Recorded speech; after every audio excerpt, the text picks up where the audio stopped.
Increasing employers' national insurance contributions will be hugely detrimental to businesses but also employees in my constituency of Chester South and Eddisbury.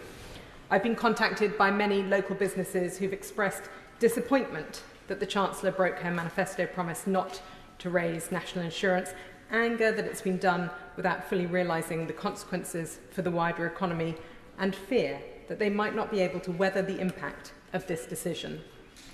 I'd like to take just a few moments to share some of the examples of organisations in my constituency that have reached out to me to share why these amendments are so needed. Bradley Barnes Day Nursery are a family-run nursery school in Malpas. They provide full daycare and early years education to nearly 80 families from the local community and surrounding areas. Access to quality childcare provision is vital for the many parents and carers who need to balance jobs with family life.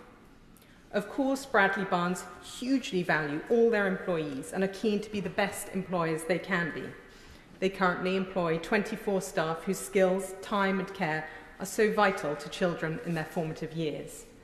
But whilst the impact of this bill might see some businesses forced to lose staff, in the nursery sector, where the child-to-staff ratio is so critical, indeed a legal requirement, Bradley Barnes cannot do that, nor would they want to. Matt and Vicky, who run Bradley Barnes, tell me that as a direct result of this policy, they will now need to find an additional £2,600 every year for each person they employ. The government made it quite clear in their manifesto that they would not tax working people. Who then exactly does the Chancellor think will be paying for her decision? It will be working people in Chester South and Eddisbury and across this country. And at many nursery schools like Bradley Barnes, they will be left with no option but to increase fees. For some families, this increase will not be affordable.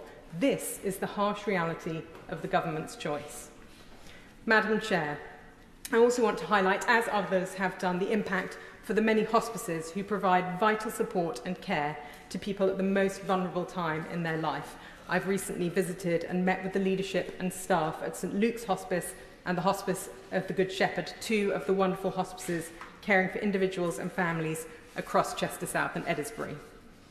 We know the funding challenges that they already face. They rely on the goodwill and generosity of so many people who donate. This ill-thought-through bill will add to their costs substantially, and none of us want to see them forced to cut services or reduce the level of care they provide. I sincerely hope that hospices and the people they care for so brilliantly do not pay the price of this policy, and the compromise my right honourable friend suggested is considered. There are so many businesses that have contacted me to share their concerns about the detrimental impact of this decision. Community pharmacies, GPs who may be forced to compromise on the care they provide for their patients as they are not eligible for employment allowance. Because for GPs, care providers, nurseries, charities, the impact will be felt right across the economy.